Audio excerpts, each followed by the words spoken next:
Thanks for stopping back by Wild Bird Creative. If you saw my Instagram reel from just a couple days ago, you'll have seen me showing you these great background papers that I made. Now this is just a simple one. It's got a couple different colors on it. I wanted to use this one just because it's really nice and graphic. There's nothing else to distract as you look at it. But I want to share with you how I made this. They were demolishing a building near my house, and this was left behind. It's just part of a boot mat. That's all it is. I mean, there's nothing special about it.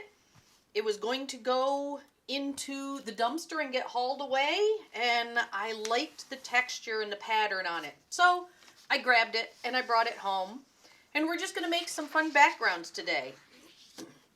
Now the first ones are just going to be rubbings. All this is just a photocopy of a ledger sheet. And I'm just going to go over it with a crayon.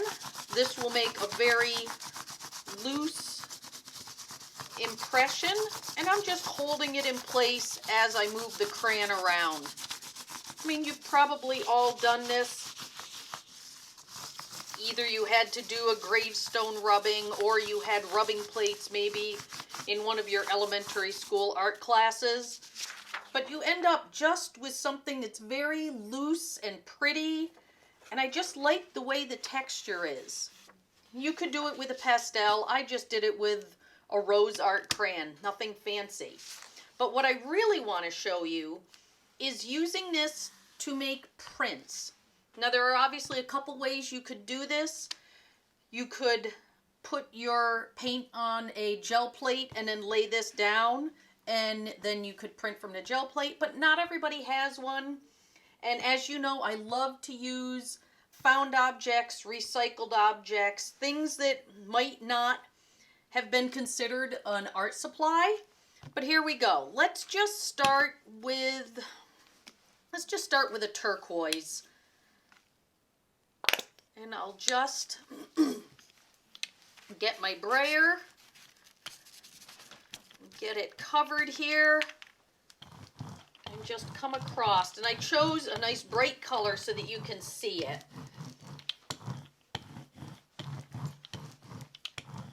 There we are. Look how great that is. Now all I'm going to do is just use the opposite side of this, and I'm going to lay it right down.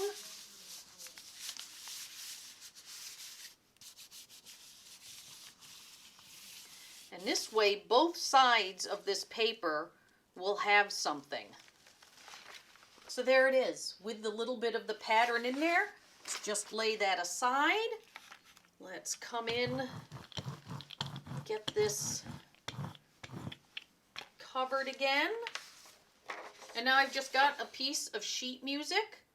I'm going to do the same thing. Lay it down.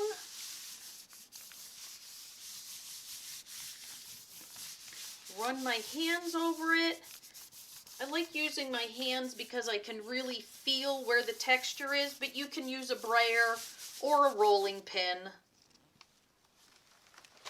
So there it is on a sheet of music. Look at how great that is. It's just really pretty. Now let's add a little bit of copper color to this. And I'm just putting it right onto the same plate that has my turquoise. I'm not being real picky.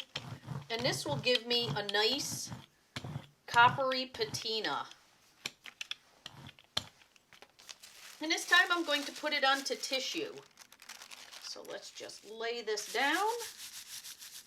Smooth it out. And this is tissue paper that I got in a pack. It's not gift wrapping tissue. It's art tissue. So here we go. Let me come right along there. And this one will have that little bit of copper in it, so it'll give a little more interest. Let's do a few more here while we're at it. This tutorial is all about just trying things. I'm going to put it onto a piece of pattern paper.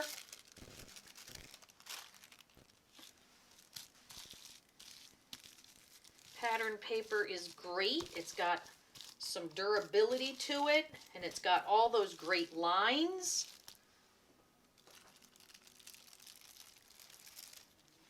So there it is. In addition to the pattern information, there's now an additional layer of paint. Let me lay those aside.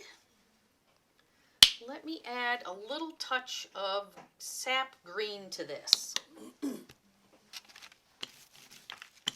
This will give me an entirely different color on here. I'll still have a little bit of the turquoise. I'll still have a little bit of the bronze. And let's grab, let's just get a junk sheet here. An old accounting sheet.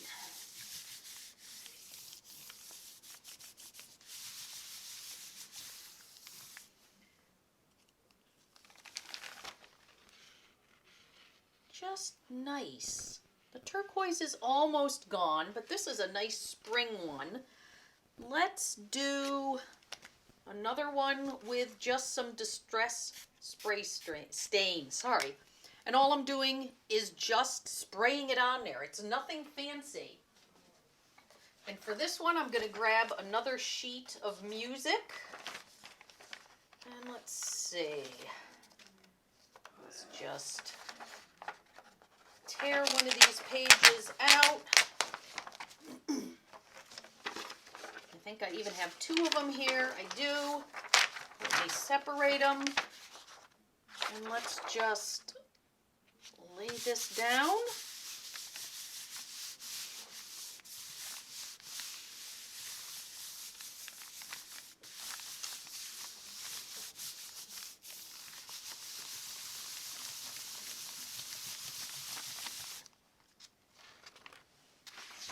And look at that. You can see where the spray stain has just given it a nice mottled appearance.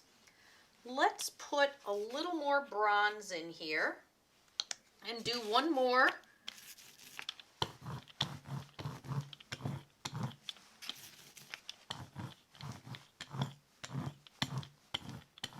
I'll have a little bit of all the colors, I think, on this one. And I'll just use my last sheet of music. Lay it down on here. Give it a good rub.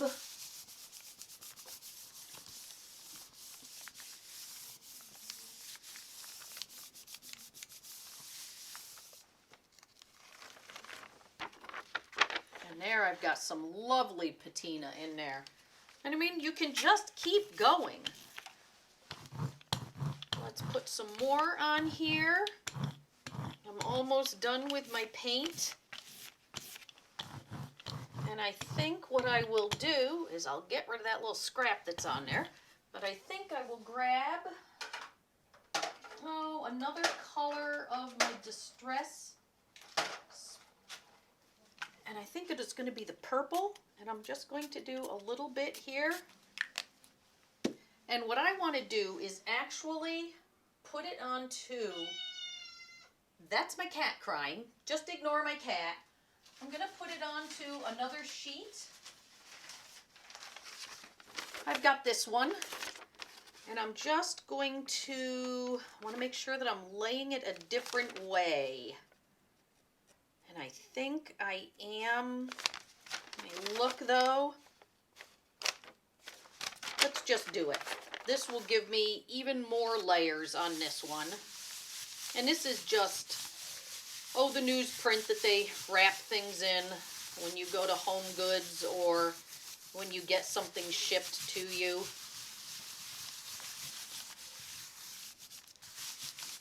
And this will give me a double layer on this one. Look at that. It almost looks like wallpaper. Okay, so all I need to do with this is put it into the sink and wash it off, clean off my brayer, and I'm done. And I've got all these great prints that I made. I mean, I've got 7 or 8 of them. There are the ones on the pattern paper, one of the ones on music, another one on music, the one with the spray ink loosening the paint up a bit. This one, I mean, look at that. Those are great. I've got plenty to play with. I hope that you can find a mat like this. I'm sure you can go to your local hardware store and buy one of them. It'll be much bigger, but you can always cut it down. You may not be as lucky as I was just to find this, but if you do, don't pass it up. This is a great way to make unique backgrounds. Thanks for stopping by. Wild Bird Creative.